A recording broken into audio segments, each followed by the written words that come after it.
Hey there guys, just before the video starts, I want to let you know that some of the points I make in this video are now outdated. I recorded this video yesterday, and then as soon as I finished recording, the developers have updated the game, so a few points that I'm going to make I will now nullify.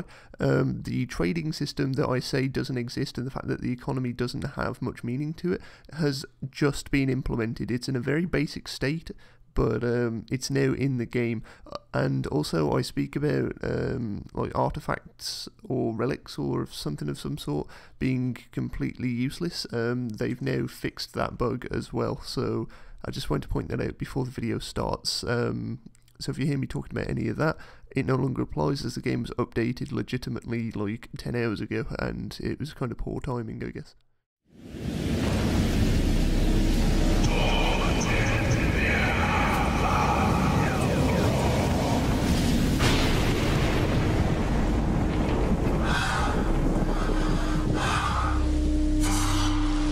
Up on a salty beach, surrounded by ravens, I and the dead bodies that lie in the sand. My ship, my brethren, lost. This unknown island, my only salvation.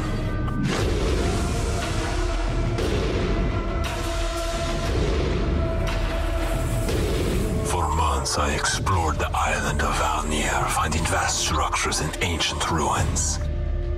I met other Vikings and built my homestead.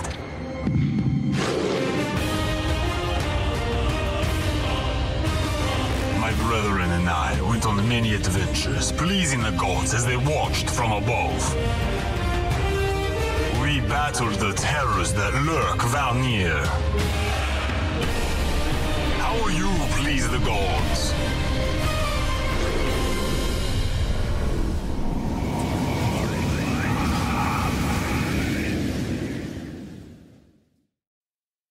Some of you might be thinking right now, what the fuck did I just watch? Well, that was the trailer for Valnir Rok, a recently released, I say recently, maybe a few months ago, but still recently, a recently released Viking survival game. Now, I may as well go with the whole medieval survival game, because that's really the whole concept, you know. It's the sort of game that you'd put in a pile with Reign of Kings and other similar games. None that immediately spring to mind, maybe Conan Exiles, I guess, although that's a bit more fantasy and set in the Conan universe that I don't know too much about. Anyway, Valnir Rok is set to be what I think may be one of the most impressive medieval survival games that isn't trying too hard, like, say, Life is Feudal. That game's gone down the MMO path now. That's gone off down a path that it's not going to come back from. It's probably going to change quite a lot. This game that you're seeing now, well, did see previously, is more based around the Viking times of sort of worshipping the gods and the mythology surrounding that sort of time period. Obviously turned up a notch, because as you saw in the trailer, you know, they were fighting things like ogres, dragons, werewolves, and I thought a lot of people might see this game and think, well, I don't want to spend £15 on this game, or $25 or whatever, so they go looking for videos, but there's not a single video on YouTube that I can find that has any gameplay from recently. It's all from several months ago. Now, I don't aim to remedy this, but I can tell you what I have found out about the game during my time I've played it. So if you are interested in Valnir Rok, this video is definitely for you. If you've never heard of Valnir Rok, then this video is also for you, because at the end of the day, I'll go straight into it. This game has a very, very, very dormant player base. There is a very small amount of players on it. Now, I wrote a review recently for this game on my Steam page. It's just something I do to kill time. When I play games, I'll just drop a review on them and then update the review maybe a few days after I'm kind of like wrapping up with the game, change some opinions maybe, and just see what everyone thinks. Anyway, I've written some points here that I think will be interesting and concise enough for people to find useful, and maybe it'll help you decide on whether you want to pick this game up or not. I'm going to start with the positives here, purely because at the current time of me recording this, I'm still semi-playing the game, but the main thing that is putting me off is one of the cons that I'll get to later.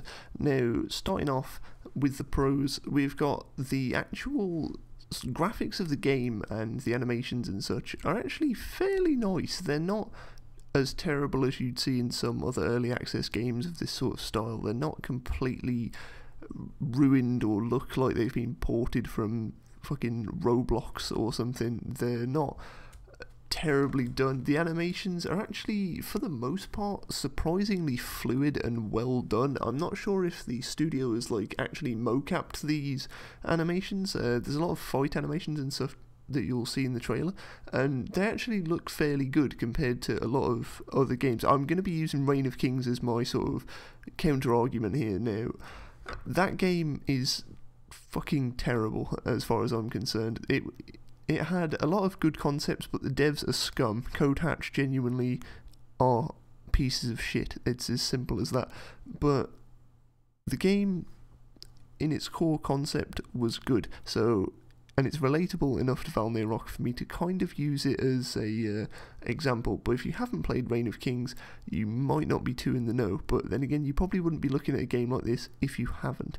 Although if you have considered getting Reign of Kings, and you somehow have stumbled upon this video, don't get it.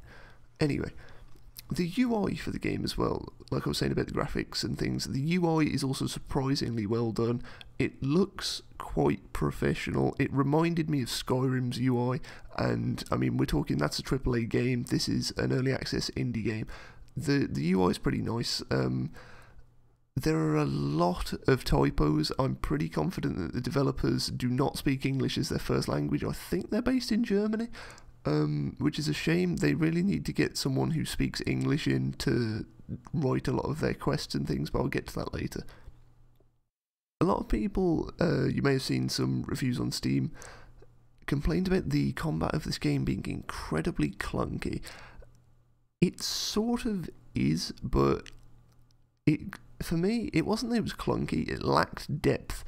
The combat basically consists of dodging, attacking, and defending. There is no guard break in that whole mix. You can't stop someone from standing there with their shield up unless you just keep hammering on their shield constantly, and then by the time that you've run out of stamina, they will have been able to hit you back. It's weird. There's no, usually in games like this, I mean, even look at Chivalry, for example. If someone is standing there with a shield up, you can kick them, and that will break their guard, and then they are open for attack. It's like that rock, paper, scissors sort of thing, you know? It's like, if your guard's up, you get guard broken. If your guard is down, you get attacked, you know, so on. It's lacking just guard breaking, really. I think would definitely open up the combat a bit. I haven't really been able to test the PvP too much because the game is so very dead. I kid you not, the most popular server when we played was the server that we played on.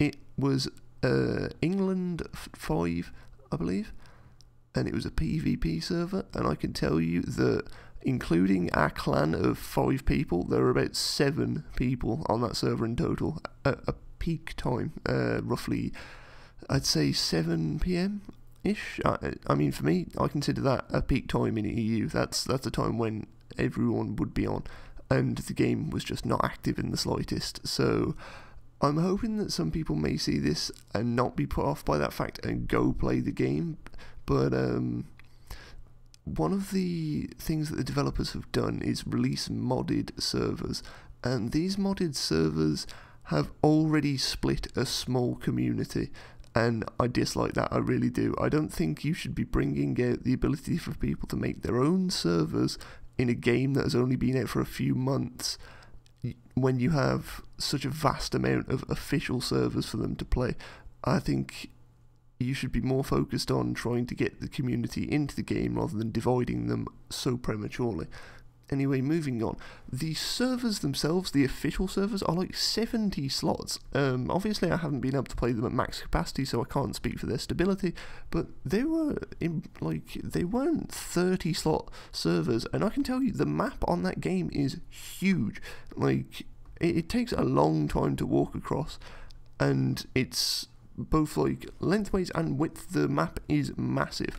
I can't find an image of it anywhere that's like good enough to put on screen because of the resolutions, but just take my word for it that the map is definitely equipped to hold 70 people, I would say. Moving on, the game has a clan system. It mentions it in the trailer briefly. This clan system is currently very basic, however they plan to flesh it out into a sort of ability to wage war on other clans and things like that, but at the moment it is just a simple way of keeping tabs on your friends. You can see them on the map, and you can all share resources and things like that in chests, which would otherwise be locked to people outside of your clan. I'm really hoping that that's something they work on. Like I say, Reign of Kings did a really good job with the whole guild system, where you could have like the lowest tier guild, the medium tier, the slightly better tier, and then obviously the top tier, they were like family or something, and then the people below were like members or initiates, and they all had separate permissions. Now the current clan system only has members or co-owners. There is no in-between point. They either have minimal permissions or every permission, and that's, I don't know, it's a bit sketchy by my eyes, because the basic clan members do get a very limited permission set, I can guarantee that now. That's pretty much it for what was meant to be the pros, but moving on to the neutral points I noticed about this. I've already mentioned one, which is how big the map was. The next one after this was player bounties. I noticed that you can commit crimes within the game, although it doesn't tell you how you've committed the crime or what crime you've committed. Sometimes, like, you might accidentally break the law and not be aware of it, like, or something as simple as unsheathing your sword in the middle of like a town and you'll have broken the law, and it seems a bit silly, but players will have bounties set on them, and other players can hunt them for those bounties and they'll be rewarded with money. Now currently the money is completely worthless, but there's a trading system coming into the game very soon, where towns are going to have open marketplaces and such, where you can, I assume, buy and sell resources and things like that, and maybe even buy and sell to other people. I'm hoping that the game goes down an RP path rather than down a Rust path, if you know what I mean. It's another thing that's hard to explain, but some games will go down the path of encouraging a strong lore-based community. Others will just go down memey gameplay that just is only fun for people who still enjoy Gary's mod in 2017. And if that doesn't sum up my point perfectly, then I'm wasting my time. Moving on, the game has skill trees. Now, most people will be like, oh wow, that's a cool feature, but you get skills based on levels, of course, but those levels are acquired from doing stuff in the game. When you start, and you may encounter another player who has, I don't know, like level 25, let's say. I mean, in the, I'd say 8 or so hours I've played the game, I've reached level 10, I believe. We haven't been grinding efficiently in the slightest, but there are some skills that will let you buff your direct player damage by up to, like, I believe 15%, increase your health pool by like 25%, and just ridiculous things that you can buff that will give you what I believe to be a significant advantage over other players.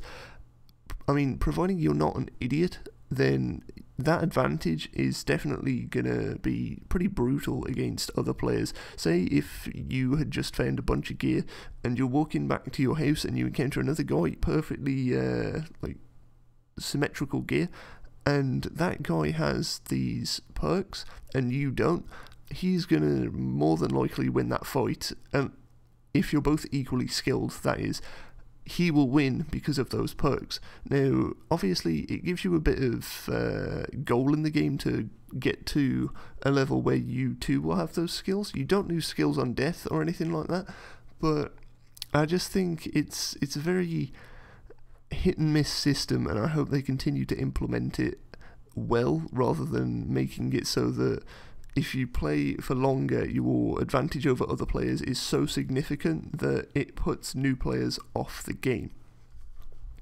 Moving on, something I kind of missed while I was playing this game was there's no Lord of the Land, there's no sort of Jarl of the entire place, there's no king, there's no one who owns the island, and as far as I'm aware, I didn't see an NPC that owned it either, or anything like that. The game has a huge potential here to have like clans fight for cities and own them, and that could be insane. Like, you could get into the game, open up your map, and be like, okay, so I can see this huge walled city to the north, and it's owned by this one clan, and another walled city to the south, and that's owned by another clan, and maybe they're battling over some villages in between, and those villages will give them benefits towards their city. They could honestly go so in depth with this, it's just whether they choose to or not. Like, they could have a total full-scale sort of warlord system implemented, and like I say, there's a lot of potential for this game. I don't want to ramble too much because I could talk about this game for hours, because it's just another game that has like an absolutely monumental amount of potential, and I hope the developers capitalize on it. Another thing that kind of felt like it was missing, although it might be implemented soon, is any forms of like magic or things like that. You're going up against dragons, undead, ogres, werewolves, yet there's no direct magic in the game for players, even if it's something simple like the ability to curse someone. Like, the game has the ability to go into certain professions that will allow you to make certain things. So you can be a carpenter, you can be a hunter, for example. I believe it's called a skinner, and that allows you to make leather things. Carpentry allows you to make wooden things such as crossbows, bows, etc. You have, I believe, it's called like a Godi or something similar, and that's someone who makes like potions and things like that. This starts off as like basic medicine and things which can cure you from poison, and moves up to things such as berserk potions, which I believe reduce your damage taken and increase your damage output, sort of like some sort of bloodlust or something like that. You're gonna just basically drink this potion and be a lot more powerful. But that's another thing that has a huge amount of potential. These potions, you could make poisons and things like that to put on the tips of your weapon and poison your enemy when you slash them. It's just another cool feature that really needs to be capitalised on. Now, that's most of the neutral points. Other than the god worship feature, which I've just spotted on my list. Now, the game has 3 gods. There's a god of like cunning, trade, and similar things to that. There is a god of love and other similar things, and there is like a god of combat. I hope I've got that correct, but there are basically 3 key gods, and you can basically do things like sacrifice items in order to earn favour with these gods, and I believe the system, when it's fully implemented, will allow you to unlock certain, they're called god skills. When I previously mentioned that you could upgrade your stats and things like that, they were in a god skill tree, and you could level skills under each god, similar to how Skyrim would have like archery under one certain constellation. This game has a lot of different things under one god. So the god of combat obviously allows you to improve combat skills. The god of trade and smarts will allow you to be more charismatic in trading and maybe find more gold. The other god honestly completely skips my mind at the moment, but you get the point I'm making here. It's a cool system, but at the moment it's completely bare bones. Because obviously early access and it hasn't been out for too long, it's obviously not going to be that fleshed out. But once again, it's just another system that has a monumental amount of potential. Moving on. Now, I've got a long list of cons here, and I can put most of these down purely to the fact that the game, I assume, has a small development team, and they have a lot on their plate. It's a big game that has so much that can be added to it before it's even in like a very good state. I mean, at the moment the game is just a concept with some flesh to it, but eventually it could be much, much better, and that's what I hope happens. I hope that the developers don't pull a code hatch and run. But I'm going to get through my list of cons now. First thing is the fact that everything that you see on the Steam store, mostly I have not been able to find in games, such as the dragons, the ogres, the werewolves. I haven't seen them in game, I'll be totally honest. Now, whether this is just personal experience or not, I'm not too sure, but I've explored a vast amount of the map. We went on an adventure on stream to walk around the map and see what was going on. We encountered all sorts of things like undead, these like dwarven ruins, I guess. We encountered, we went into like gold mines that were also full of different undead. We found burned down cities full of skeletons and things, but I never saw any of these quote unquote legendary creatures. It's something I didn't encounter, and I'm guessing might not be finished yet, or maybe I just got unlucky and didn't see them, but we didn't encounter anything, and neither did any of the 5 or so clanmates that I was playing with. So maybe it's something that will be coming soon, and it does sound cool, but the Steam store seems to have a lot of things that aren't in the game yet as a promise of gameplay that you'll experience, and you won't at the moment. It's that simple. Other than that, the spelling of the game is almost beyond atrocious. There's a lot of quests in the game that you can do, because that's how it works. You can pick up quests. Eventually there's going to be a job board where I believe other players can post jobs that you can do for money or certain rewards, but as I previously mentioned, the developers, there is no way that English is their first language. From what I've read, there are a lot of grammatical errors, there are a lot of spelling mistakes, there's just a lot of broken English in the quest dialogue, and it just felt wrong. Some things that would pop up on the UI would not even be in English, despite being on like an English game setting, and it didn't seem to make sense at all, and I hope that's something that they get fixed relatively soon, because it just looks incredibly unprofessional. The combat system against NPCs is strange, because it seems like all NPCs cleave with their attacks. Now, if you don't know what that means, it's where an enemy will attack in front of them in a sort of cone area, or like a semicircle area, and when that attack happens, they hit everything in that area. Now, we went up against undead with spears, for example, right? They would do a stabbing motion. That stabbing motion would hit all 3 of us that were standing in a line with our shields up, and it would knock us all back.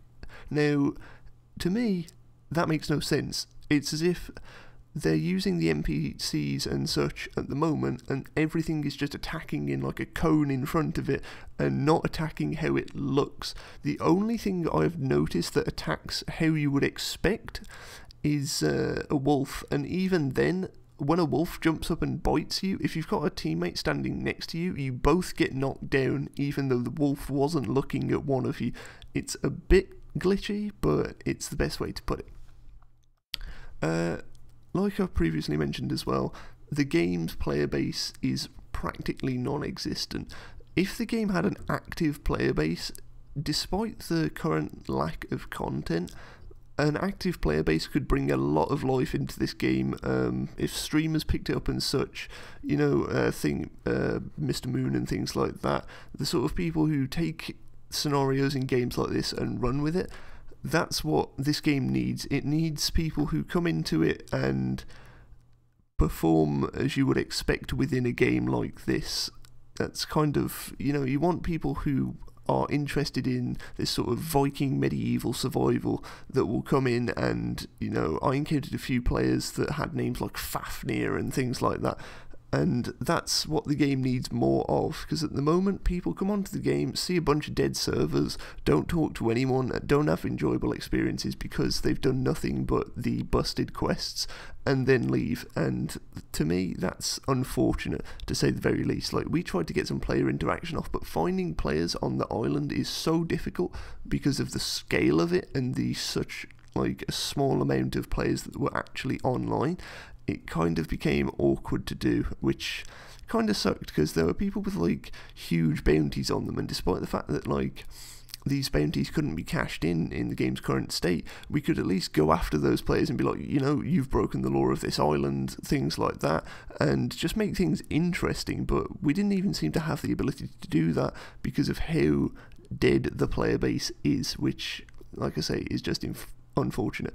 That said, the game does not currently have a prisoner taking system in it, and I think games like this need that. You need, like I'm going to say once again, what Reign of Kings had, where you could rope someone, you could put someone in chains and drag them through like fields back to pretty much anywhere. You know, you could take them to the gallows and hang them if they were an enemy of your clan. You could put them in a cage and beat them. You know, you could just be as creative as you liked with them, and that's something that a game like this needs, in my opinion. It needs that sort of prisoner taking thing. I mean, you're playing as Vikings, for God's sake. They either murdered things or captured things, or we're not going to talk about the other things that they would do. And the current option that you're faced with is just to murder everything, and that's not too interesting after a while. It kind of loses its flavour, if you get what I'm saying. Next off was the game's archery system. It's not physics based. If you've ever used a bow on Rust, in my opinion, that's how archery should perform in any game. It should have that sort of weighted arrow feel to it, and the arrows kind of fire how you would expect for a bow that has been crafted by someone who is unskilled and such. Now, this game's archery seems like it was made by a student, in the lightest way to put it.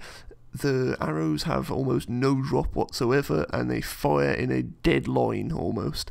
The arrows are not synchronized across the server. I had a friend who was standing at the top of a hill firing his arrows down the hill at a wolf, I believe, and for me he was just firing the arrows up into the sky because it hadn't synchronized where he was firing those arrows. How this applies in PvP, I don't know. You could be getting shot by arrows and not see where they're coming from because of how glitchy that system is, but it's definitely something that needs to be focused with an overhaul immediately. The arrows should be sort of physics based, and you know, they're the sort of things that should get stuck in your shield and weigh you down, not fly through the air as a bright white line in a sense, I guess.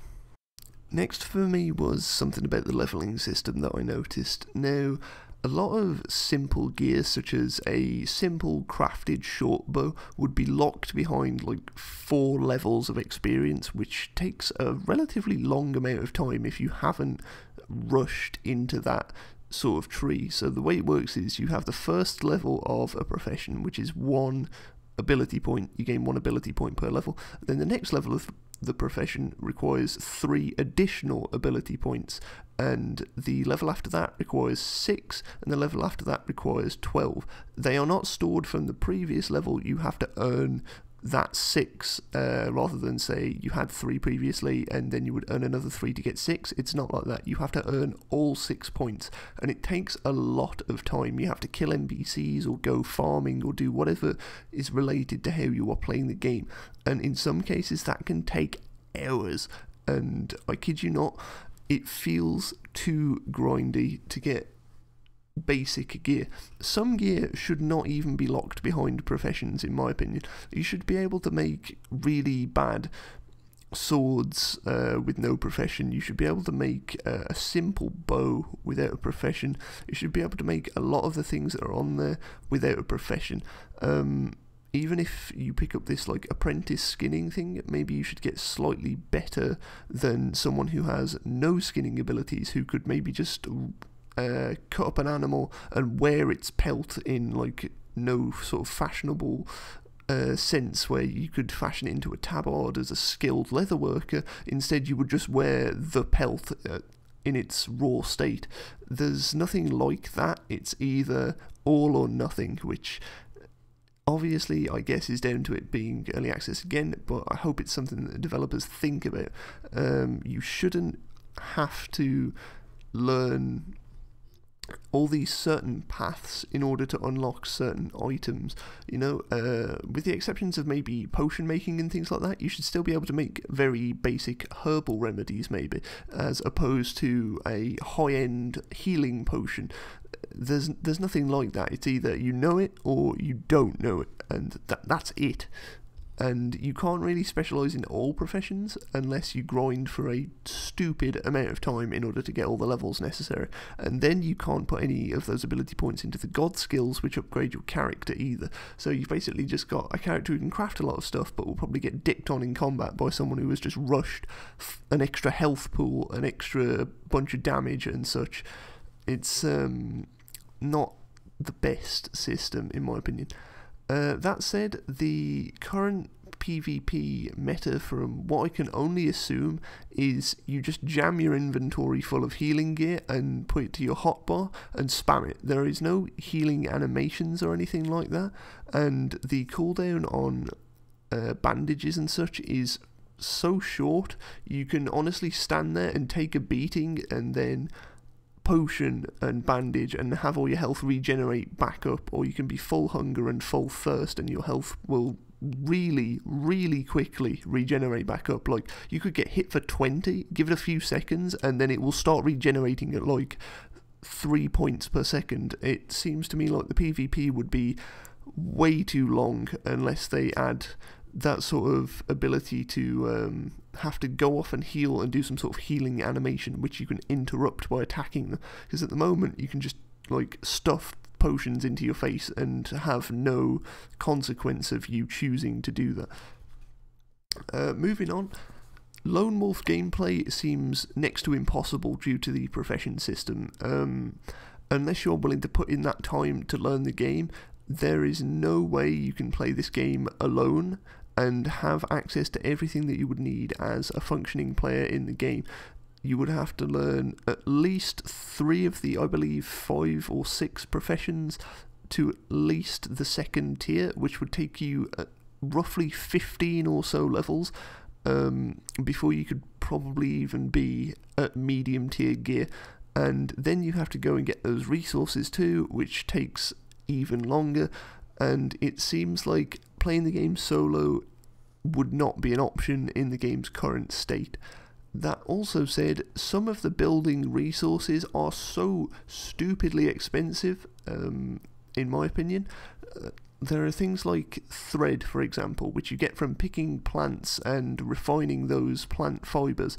Now, you would go around and pick these plants, and you would make 4 of them into 1 thread, and then you could make that thread and use other stuff with the thread to make something much bigger. Now, the one thing I'm going to focus on here is an external sort of compound wall, like a large spiked wall, and say it's roughly 4 logs wide. If you've ever played The Forest, we're talking maybe a bit bigger than the average wall on that game.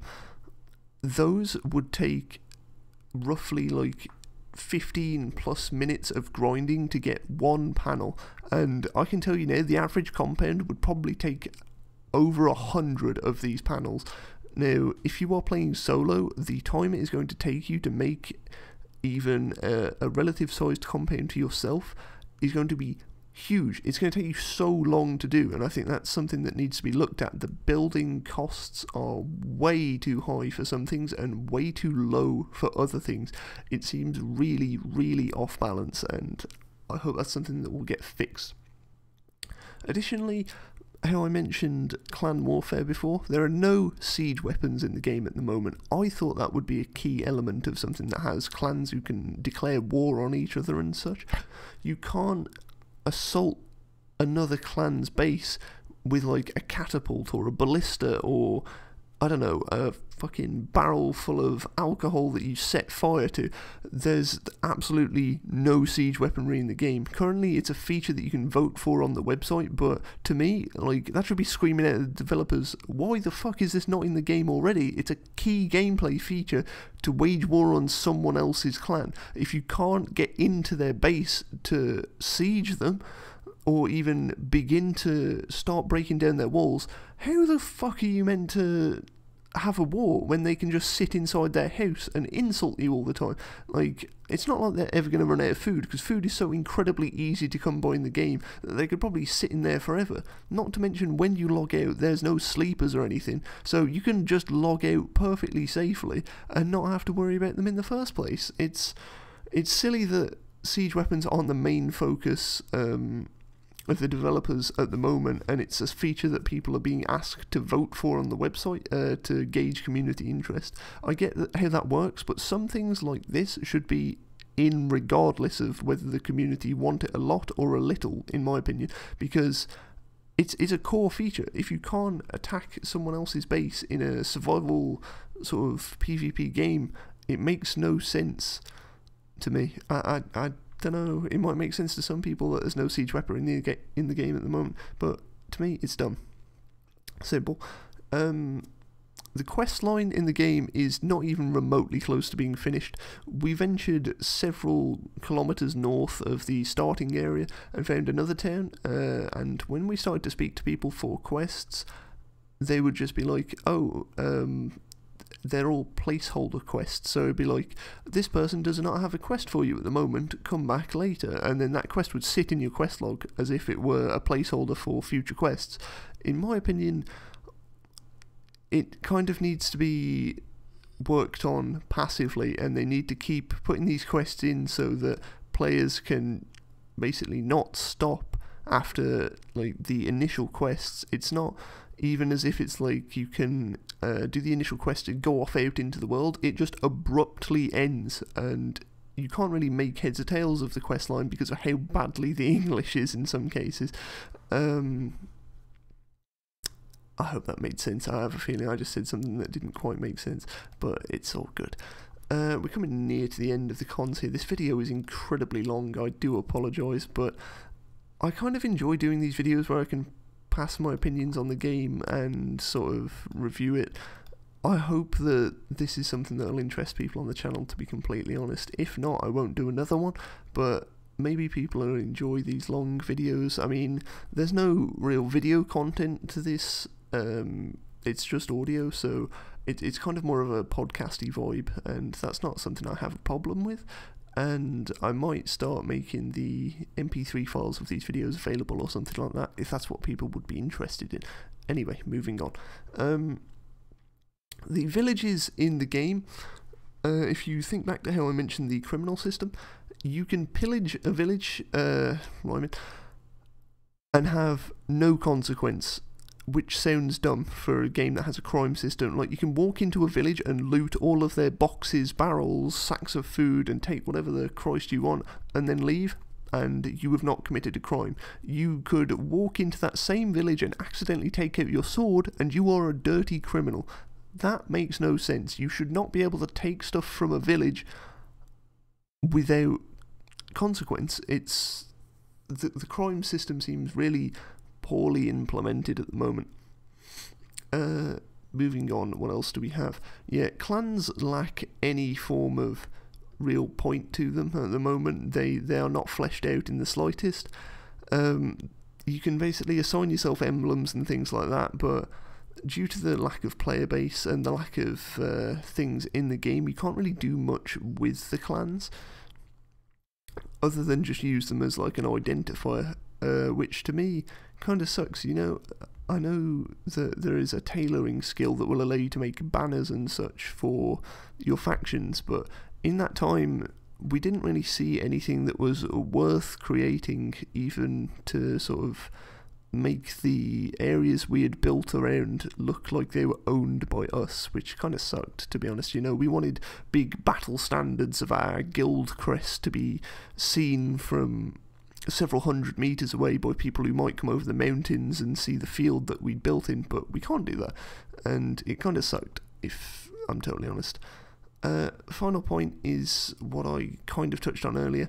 The developers seem to have allowed player purchased servers already when the game is not even remotely close, and that has split the community into people who want to play the vanilla game and people who wanted to play the modded game with server plugins and stuff like that. Now, that would be fine normally, but when there is so very little game content and people are reaching the end game even faster on these really low population servers, I can only imagine how bad the enjoyment of the game is in comparison to what could be a lot more popular official servers if they were to just turn down the amount of servers and keep them temporarily like hidden off the list until they were needed, and then people would be forced to go into servers with other players and interact with them, rather than see a server list with so many servers with people with like one person to a server or 3 people in a server, and then the top server is like, I don't know, maybe 8 people in some modded server, and you might think, oh, I don't really want to play modded, I want to play the game that I've just bought.